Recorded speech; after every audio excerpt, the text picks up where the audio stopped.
Hello, y'all. This is Coach Lindsay from the Jackass Podcast. This is episode number 19. And today we're going to be talking about the government shutdown, of course, because that still hasn't gotten done with. Um, Something I saw online about education, football, and fantasy football, some basketball, stuff about tryouts. My Spurs start, which I'm really excited about. Um, uh, some of the stuff when your kid's a senior in high school that's I'm starting to come across.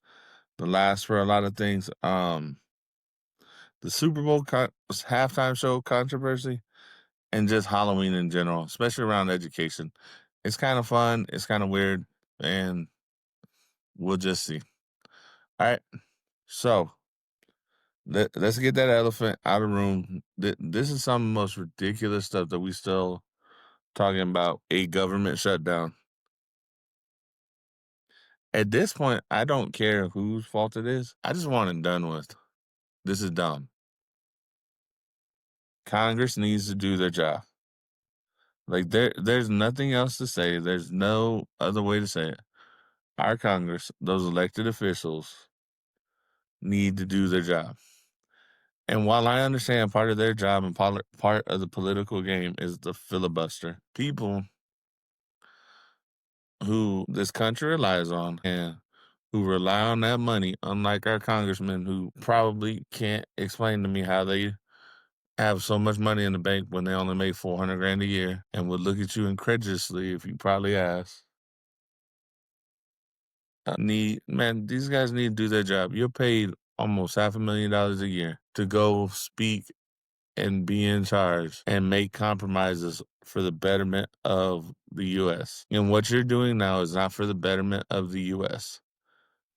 Why you're holding up this law is just because,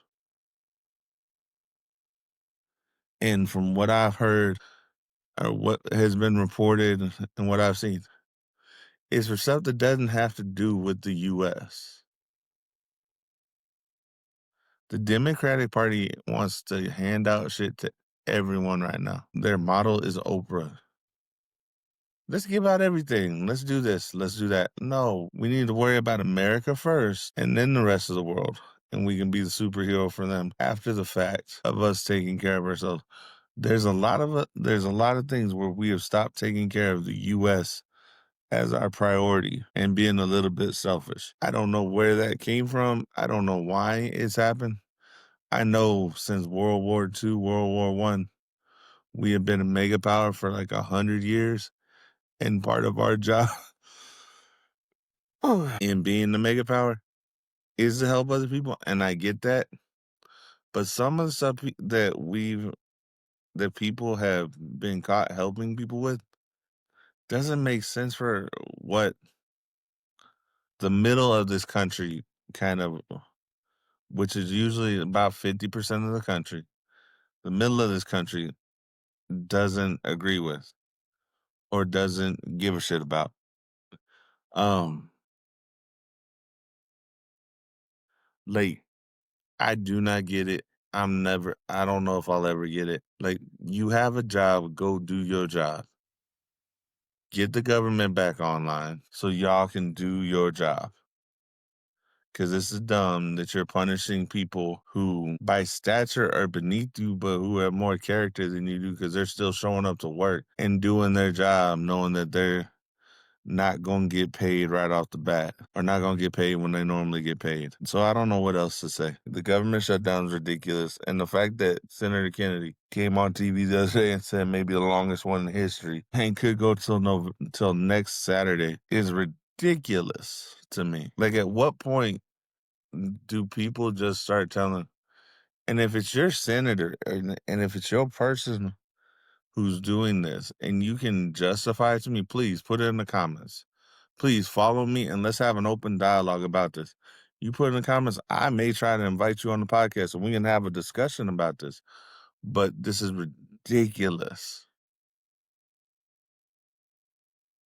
This is literally you putting extra stuff in bills that don't need to be put in there just to prove a point, and just because you got your feelings hurt that the last election y'all pretty much got taken out of any true control.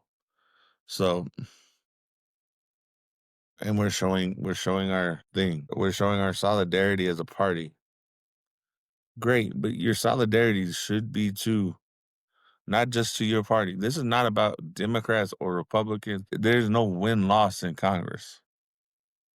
We've gotten to such a us versus them mentality in a lot of places in this world that it doesn't need to be. On a sports field, in a game, in a war zone. Yeah, those are places where it needs to be us versus them. Police versus criminals, firefighters versus fires, or people who cause fires. Yes, I get that. But there's a lot of places in life where you don't need Google versus Yahoo or whatever. They both do their own thing. They're both fine. We don't need Democrats versus Republicans so much. We need Democrats and Republicans to accept that they have a difference of opinion and work to a good compromise for both parties. Doesn't need to be, this is not cutthroat business. This is where a mentality that's come across this country is affecting more things than just business. And that's something that I don't get. Politics is not business. Politics is about governing the country, and there's a lot of nuance to that, and there has to be compromise, or else the U.S. doesn't work like it should if there's no compromise. There shouldn't be a hard line in the sand unless it is so ethically or so immoral that you can't do it. But there has to be an ability to compromise. There has to be an ability to put aside the ego for the betterment of the people that you're governing. And if you can't do that, then you should get out of politics.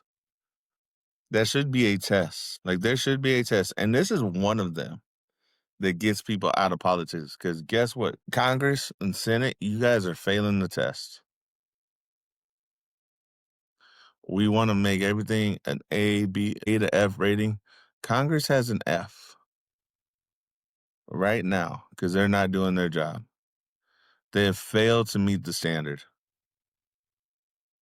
And that might sound corny to some of you people. And if it does, great. I really don't give a shit.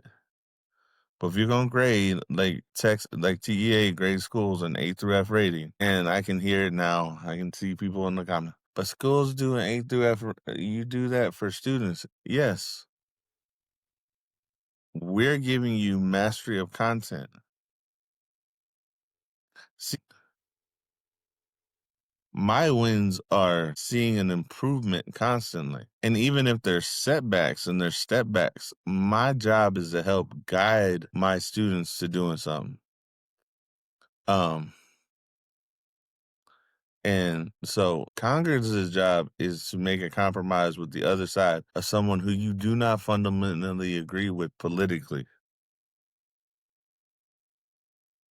And it's the far left and the far right that are having trouble with this. There's probably a whole bunch of moderates that just hear that they can't do it anymore. And people are like, well, that's not how politics works. No. Politics is not black and white and we're gonna put our foot in the ground. True politics and true governance and true leadership is with nuance. It's with the ability to get stuff done that needs to be done. And we have a whole bunch of wannabe leaders instead of actual leaders in Congress. A whole bunch of people that wanted that power, but actually don't know how to lead and don't have the ability to lead, but have the ability to manage people who are worse off than them in the leadership quality.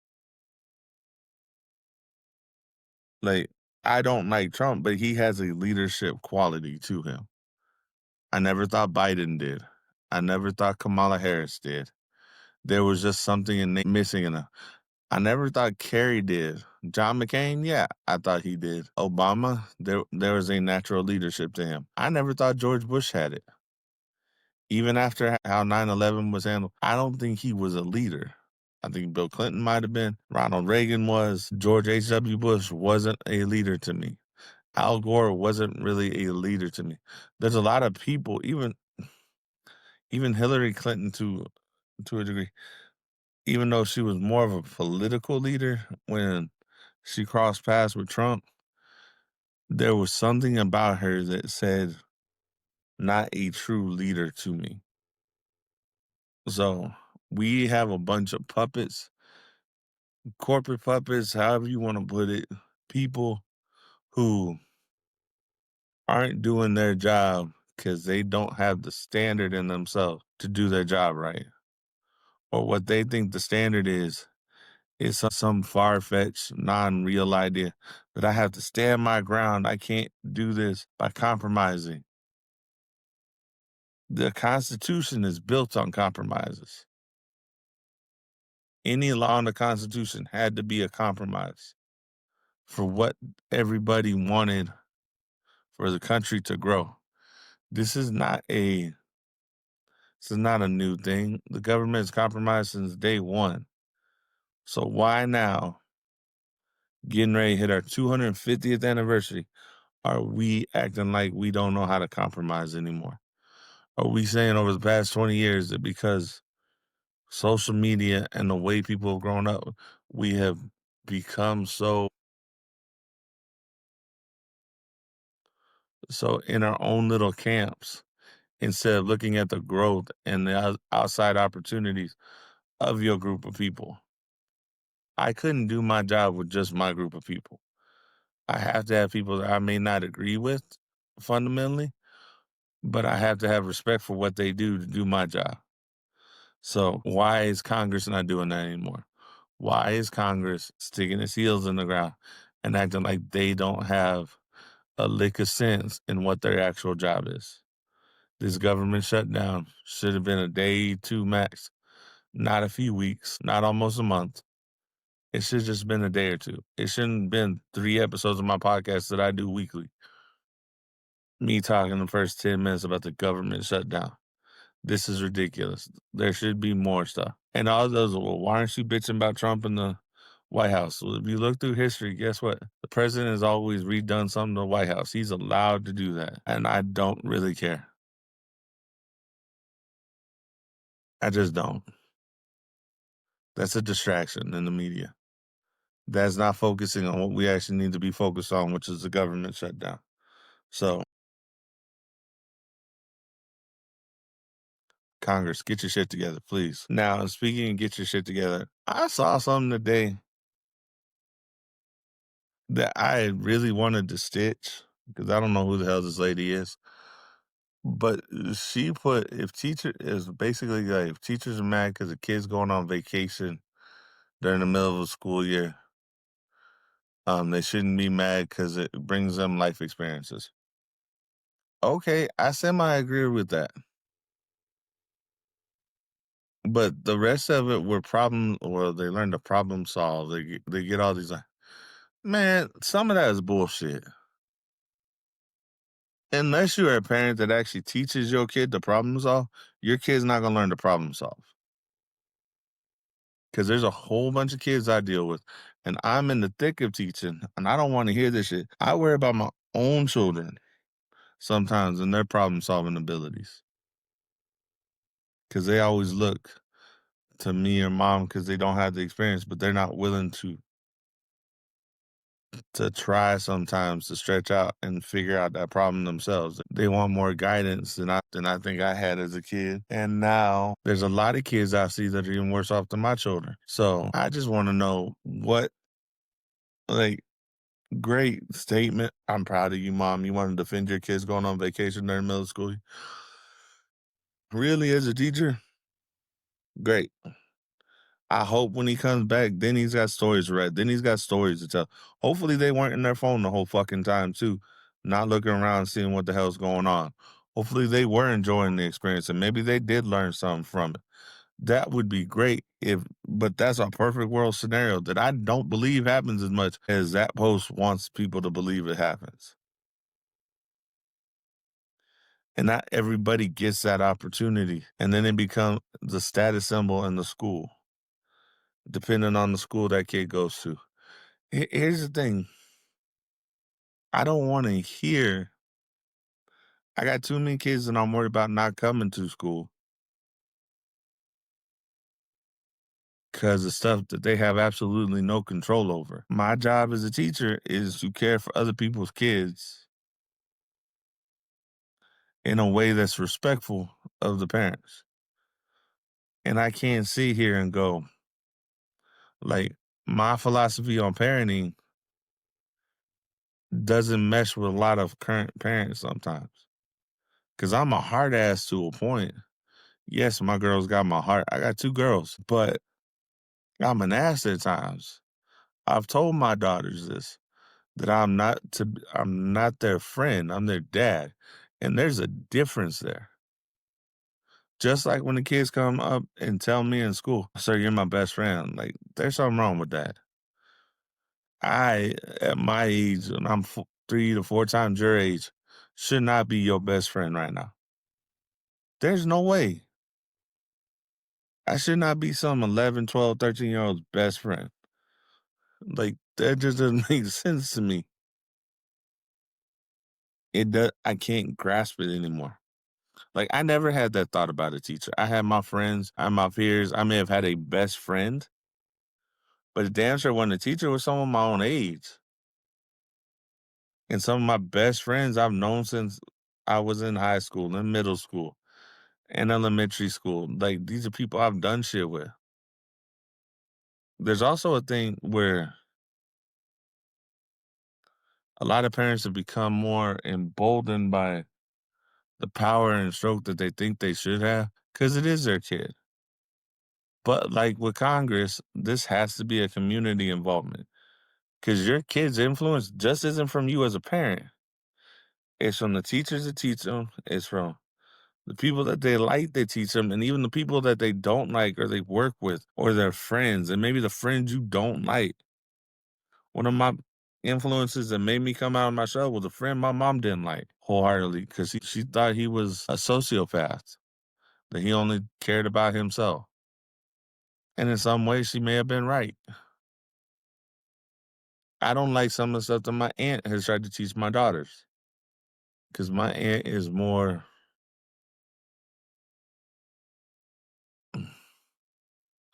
like image conscious and brand oriented than I am. There are very few things I go for brand name. Like shoes right now, I'll go for Skechers just because they're comfortable and I can buy those slip-ons or New Balances. Because guess what? They have stuff for white foot. I'm a big guy. I don't go for like Nikes. I think I've had one pair of Nikes in the past 25 years. And it's the ones that I have that right now I need to change the laces on. Like, I don't I don't get it. It's not me to get. It's not my thing to get. But you want to say that as a parent. So you degrade my position because I'm frustrated that your kid's not here. And the reason that I'm frustrated your kid's not here is because the state tells us that we got to teach your kids something. And then your kid's not here, so we can't really teach it to them. Then we had to go back, take our extra time to reteach your student while they're not here.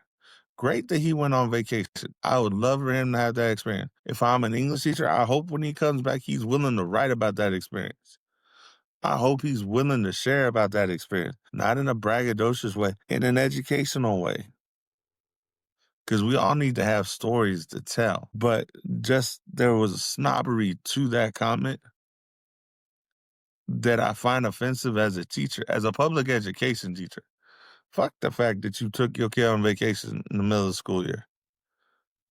This is usually the comment, oh, they went on vacation. Oh, great for them. Like, there's some sarcasm to it. Yes, we're not happy. Because now for one of the 25, 30 kids I got in my classroom, I might just step back, do extra work, and hope they understand whatever it is we're learning when they come back. And hopefully it's not under one of their weaknesses. Hopefully it's not something that I know I might even spend more time so they can get it. Because there's also this other thing going on where you got some people that understand what fairness actually is, and then you got some people who don't have a clue of what fairness is, what actual fairness is. And they could be shown, they could be told, they could be this, but for some reason it doesn't compute in their heads of what actual fairness is. Fairness is not everybody's starting at the same spot all the time. Fairness is me putting a handicap on somebody, like bowling. We'll say bowling, golf. When you go and you playing someone better, and you have a higher handicap, that's making the game more fair. That's what fairness is. We do it in sports all the time. That's why we do stuff by weight classes for certain sports, for ages for certain sports, because developmentally, there are different stages of their life. That's why we segregate boys and girls sports, because at some point in time, it flips. The girls are stronger as in elementary school. Once we're in middle school, the boys are stronger because their body's going to develop differently. I'm frustrated with this commentary of like, well, teachers are mad because and we're doing this for life experience. Great. I'm glad your kid's getting some life experience. If the life experience is you spoiling them and they have been a rotten little shit, then no, I'm not going to be happy about it. Because see, the post also has a lot of is out of context in a lot of ways. Because teachers have problem with students who don't want to come in and give the effort to learn. To hell with it, they're actually learning. That's what we're there for. But your child has to be present and willing to learn. Learning is a skill. Learning, listening, being respectful, putting in effort. Those are all skills. Those are all life skills. And people want to get mad at teachers for trying to get these life skills. If you tell me, so let's say you are a businessman and you're not listening to your customer base,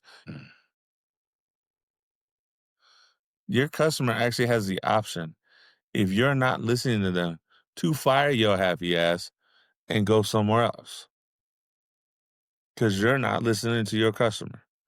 Unfortunately, my consumer base are forced to be at school. And guess what? A lot of times don't want to be at school because their family downplays what school actually is. Downplays some of the importance of what school is because they had a bad experience in school. Let's do the math. If you had one teacher bad experience in school, let's say you had 6 teachers in elementary school, plus say up to 5 in rotations. So 11. If everybody stayed at that school and not counting for changes and stuff like, so there's 11. All right. Now 3 years at a middle school, and you got 7 teachers a day. So that's another 21. So that's now 32 people. Yeah, 32 people. Now we go to high school, and you got up to actually, add one more. It's 33 people because in 8th grade in Texas, you get 8 teachers instead of just 7. High school, you get another 7, so that's another 28. And that's assuming you're not in fine arts where you got 3 or 4, or you may have 2 to 3 to 4 instructors in that fine arts class. Or that you're not in athletics where you have like 10 coaches or 2 or 3 coaches doing their particular sport that will influence you. So we're roughly saying that there's about 60 to 80 people who come into your student life who are adults. And this is discounting student teachers. This is discounting IAs. This is discounting the custodial staff and the administrators at a school who will all have an impact on your student. Like at minimum, your kid's going to come across around 60 people who care for them in their own way, who have a different viewpoint. All of them going to have a different viewpoint. A similar one. They're not going to want your kid to fail. They're going to want your kid to leave a better person, use what they deem a better person before they leave their class to where they go. And you're telling me that because 1 out of 60, so not even 2% of we worry so much about the bad. We forget, yeah, we had mediocre and we probably had one great teacher in that 60 statistically, or one teacher we really loved. Maybe we didn't have that teacher for some reason. We just had a bad run of teachers. Sorry, that's life. Not everybody gets the chance to experience a great teacher. Hopefully you did. Hopefully you got to experience people who cared for you enough to make you a better person, to give you some intelligence. But this whole education and teachers shouldn't be frustrated Yes, we should. Because what everybody imagines in teaching, the shit you see on TV and teaching is the parents are supportive. Like, don't forget that we see these great teachers like a Mr. Feeney, like a Mr. Belvedere, or not Belvedere, the principal from Saved by the Bell. Any of the teachers in The Simpsons, yeah, they were kind of joked about teachers. The teachers in all types of shows, those teachers a lot of times had family support, and the realization is not everybody has the same family support. Not everybody has the same opportunities. And so my job as a teacher is to be fair to my students based on where they come from, based on whatever disability they have, maybe they don't have, maybe their interests. And we have forgotten that part of life. There's a lot of life where you don't care, you have no interest in doing it, but it's something that has to be done. These are lessons that we got to teach kids. So great. If you want to talk about experience, tell them they have to experience shit that they don't like. They have to experience what it's like to fail at something and get back up.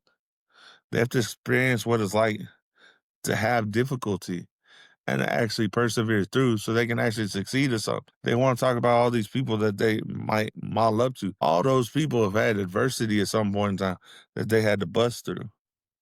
So please, parents, if you have a complaint about your teacher, talk to your teacher and talk to their administration. Stop being a spoiled little bitch and putting that shit on TikTok just so the people who like you can go, oh yeah, you're right. Fuck that shit. That's just feeding your damn ego and not actually addressing the fucking problem. I think that's where I get hurt. And now I'm addressing it to whoever that lady was. It's a photo. I wanted to stitch it on TikTok so bad, but I couldn't get to it because it was a photo. I couldn't stitch it because I was going to bitch about it this morning when I first saw it. But yeah, no. So that's one of the problems we have in education is that everybody's viewpoint of what we do is laced from your experience as a kid. And what you faced as a kid, or even what you face in the past 10 years, has changed. And it had to change because stuff has changed.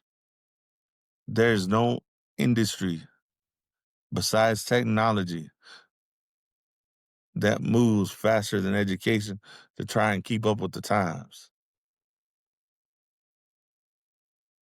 Because we have to be on the forefront of a whole bunch of stuff so we can help teach these kids actually how to deal with that shit in real time. And hope to God that we understand it.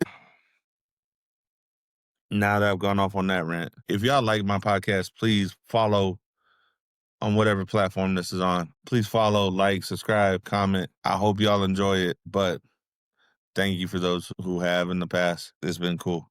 Now we're going to get to a topic that I actually want to talk about that I may not to say I'm not as passionate about it, but that went off on a tangent I didn't expect, to be honest. So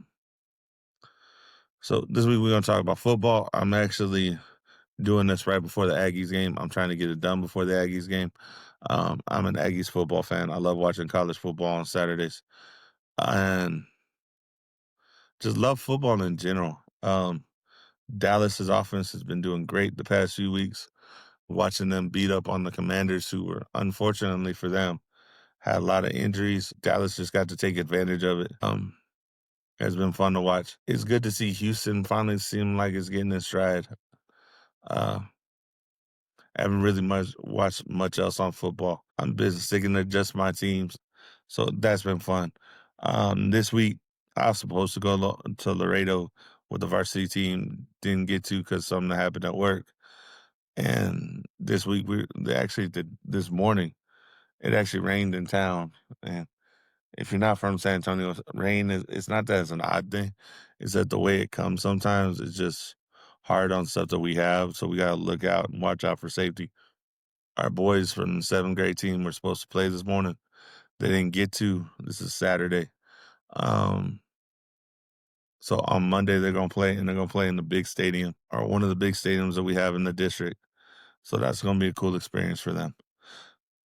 In saying that, Man, we just had basketball tryouts this week for middle school. That was fun and interesting to watch because I'm working with someone I've never worked with on basketball.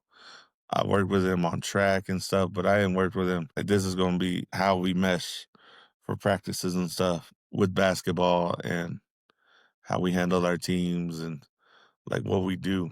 It's going to be interesting to do. Um, it's fun. I was surprised by some of what the kids had. I think I was surprised because I heard everybody kind of talking and I saw what we had. I think both me and the coach were surprised because there were some people that didn't play for our squad last year that looked really, really good. There was a kid that I didn't think had a shot, or two that I probably didn't think had a shot, and won me over in the first day or two. And these are guys I coached in football. I love coaching, but like when you're see basketball, see in our district for football, we don't cut. Like we take as many bodies as we can get. We can make two teams. If I got 120 kids and I get like 120 kids in the game, I'm fine with that. If I don't have that much, we try and get them in as much as we can as safely as we can. For basketball, we cut to 30. Um, I think we're going to end up carrying a little bit over 30, but we cut like 20 people real quick. And some of them, man, they probably knew before that day.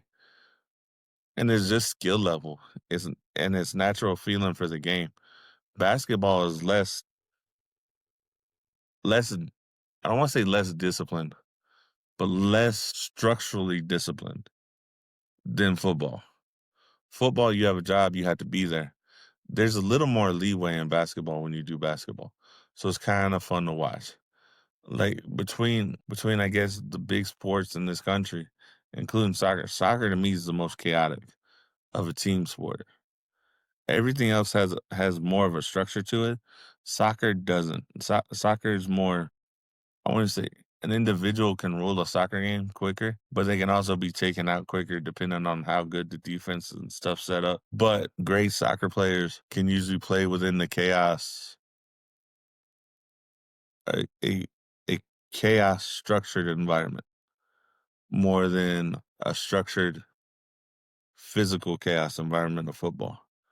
Because football is like very military. You got to be here on time doing what you do, whilst basketball is we have this amount of time to move the ball around and everybody should be moving and it shouldn't look chaotic, but there's some chaos to it because you can't predict always how the defense is going to react to everything.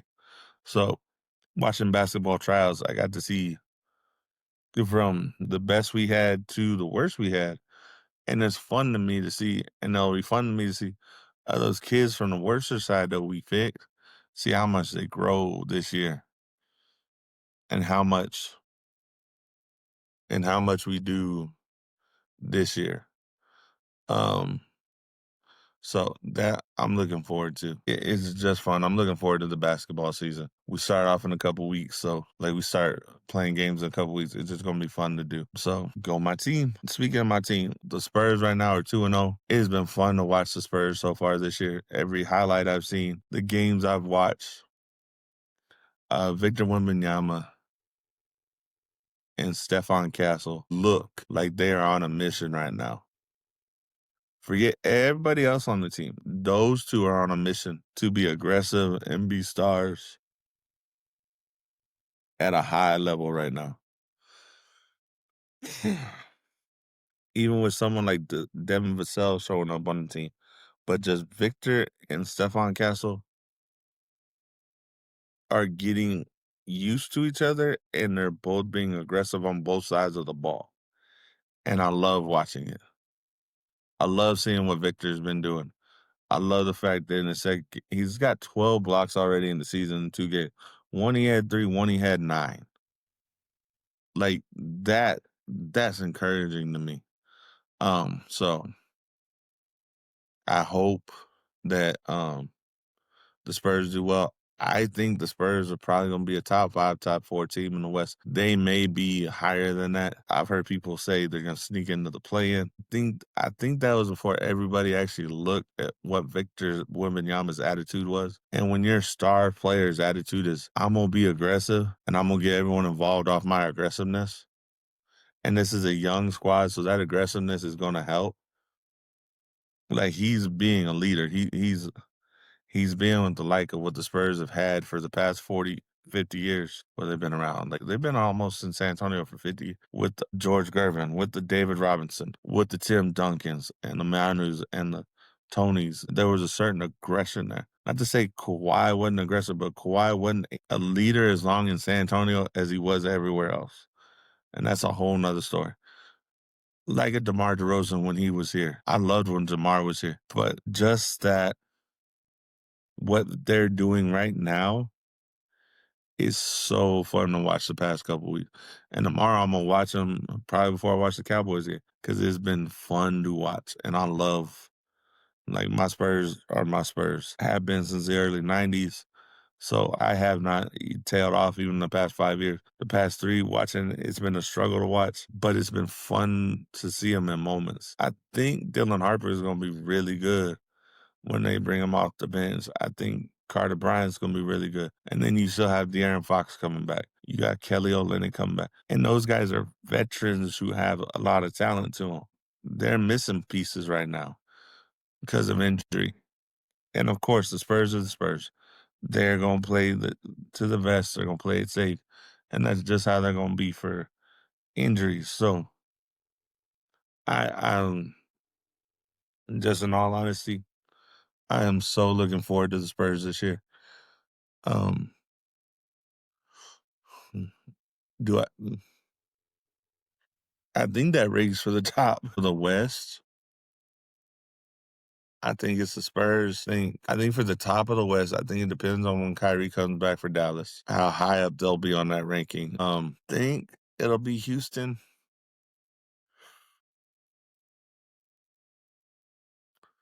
I don't think the Lakers because I don't.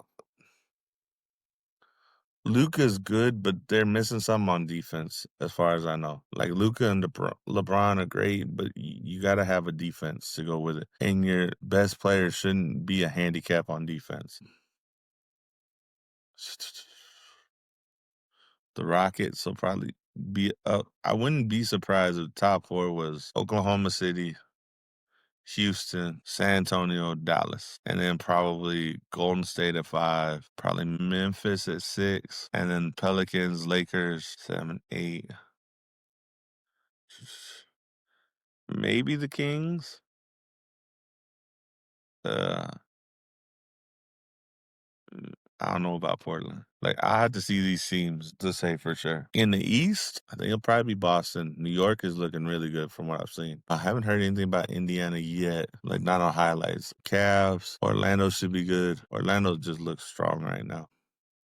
There's always something about Miami. I don't care who the hell they got, but Miami could be interesting. Charlotte, Detroit, and maybe Toronto. And then I don't know who else. But that it may not be in that order, but I think those will be the playoff teams. I think if Victor plays like he keeps playing, he'll be an MVP and the defensive player of the year. But we'll talk more about that mid-season. It's just fun to have basketball back. I love it. It'll be fun. Now you know what? I'll go because we're talking sports. The Super Bowl halftime controversy. What the fuck is wrong with y'all? And I'm not even talking about the NFL. I give a fuck less as Bad Bunny. I actually understand why it is Bad Bunny. He's gonna bring different eyes to the game. And now all these old fuddy duddies who don't like reggaeton, and I could give a shit less. I don't understand it a lot of times. It's got some good beats. It's a popular genre of music, has been for a while. It represents people that come in and out of this country or people, and there are a lot of people who love it, who live in this country. So why are y'all making such a fuss? But I also get Turning Point going, oh, y'all bitching about it, so we're gonna make our own halftime show. Okay. I don't know if I'm gonna go turn into Turning Points, even though it's more the music that I like, because it's more country stuff. Would I like to see country as a halftime show? Yes. And don't get me started, not Beyonce. Beyonce was pop decorated with a cowboy hat. That was not country. Texas Hold'em was not a country song. Jolene was, because Jolene has been a country song since the 70s. And if you didn't know that, well, go look up music. You have Spotify, you have YouTube, look up Jolene. Dolly Parton sang it in the 70s. Get over yourself. But both sides, get over yourself on this one. Like, seriously.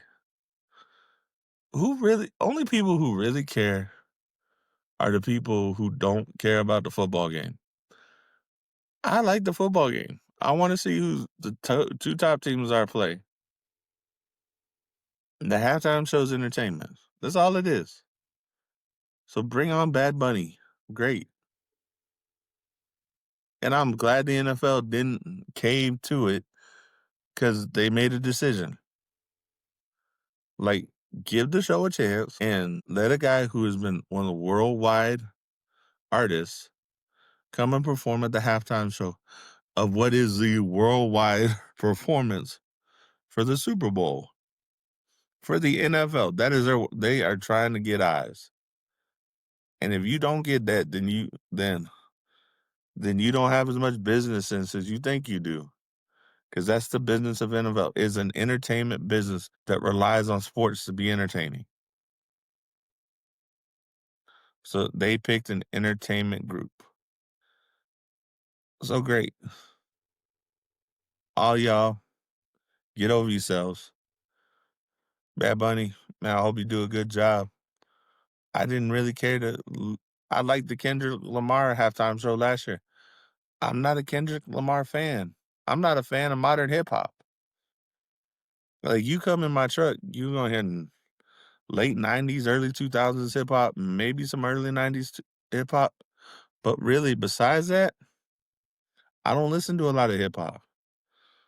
Like, the most modern hip hop you'll hear is probably Eminem in my truck, because I like Eminem.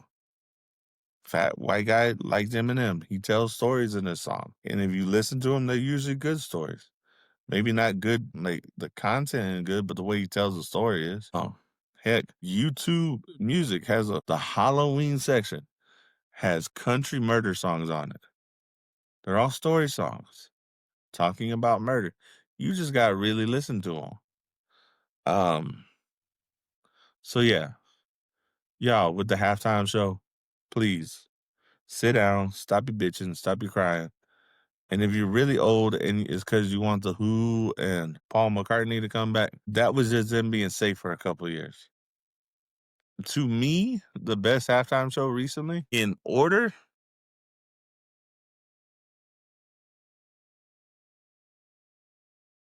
say the past, like Kendrick's was good, but it's not a top one for me. Like the ones I remember, the one, the one with Aerosmith, NSYNC, Nelly, Britney, that was a good one. That was the time frame. I don't remember the Prince or Michael Jackson one. What comes to mind? The Justin Timberlake one with Janet Jackson, even before the whole Titty Gate. Was it either Beyonce or Bruno Mars? I don't remember who was the headliner, but the other one came on. Jennifer Lopez and Shakira was a good one. The Rihanna one was cool to watch. The one with Dr. Dre, man, I love that one. I'll rewatch that one sometimes. To me, those were all good halftime shows. So, y'all, back up. Let's see what the man does. He's earned the right. They asked him because he's a worldwide superstar. Get over it. All right.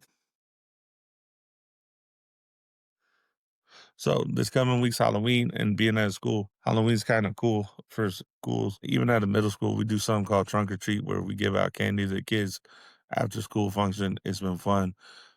Around this time of year, my district does something that they call Thriller Mill, and all the dance departments from around the district get together at the stadium, and they're doing like the Michael Jackson Thriller dance.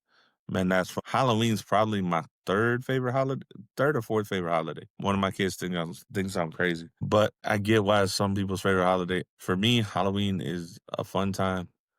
I don't have a lot of great memories about Halloween, so it's just not my favorite holiday. Probably Thanksgiving, Christmas, because those are times I spend with my family.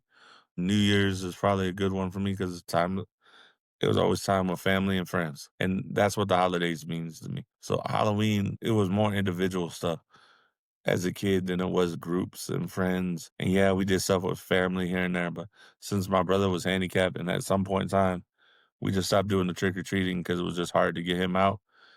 It doesn't have the same meaning to me as I'm glad that my kids get to enjoy it in different ways. My youngest has a concert this week. I'll probably go get some and I'll be the John Hammond character from Jurassic Park. But Halloween's a cool holiday. And it's also like the start of fall. We're going to be cool this week in Texas, which is going to be really nice. So, and last thing I'm going to talk about is somehow I made my daughter upset with one of the goofiest things I get to do this year. My oldest is a senior, and I've heard from her mom why she was kind of upset because she thinks my attitude on this stuff is not the best, and it probably isn't because it's not my thing. And I had people telling me that we were going to do this, we're going to do that, and I'm the one doing it, and it's just not my thing. I'm not a crafty person. I can do some crafts, but it's not like the girl frilly craft. Like I'll make knives, I'll do stuff with metal and wood, but like that stuff, no. Like doing a sash, they have a senior sash ceremony that they'll get this coming week because it'll be her senior game for her marching band. And that just caused her a lot of things because she's also very, I don't want to say image conscious, but has an image in her mind of herself that she wants to maintain. And sometimes I am not of the same place of mindset as her. Because since high school, I've never truly actually given a flying fuck what people think. So it was never my thing. But I understand why she was mad. So hopefully rest of the senior year go a little bit smoother. Probably won't because me and her gonna butt heads. But y'all have a good one. Hey, please remember, follow, like. This is on Spotify. If you're catching me, it's on Spotify, YouTube, Amazon Music. Thank y'all for the support. Love y'all. Remember, follow, like, man, make a comment. Tell me whether you like it or not. If someone makes a comment I don't like, then we'll talk about it next week. Hey, love y'all. Have a good week. Bye.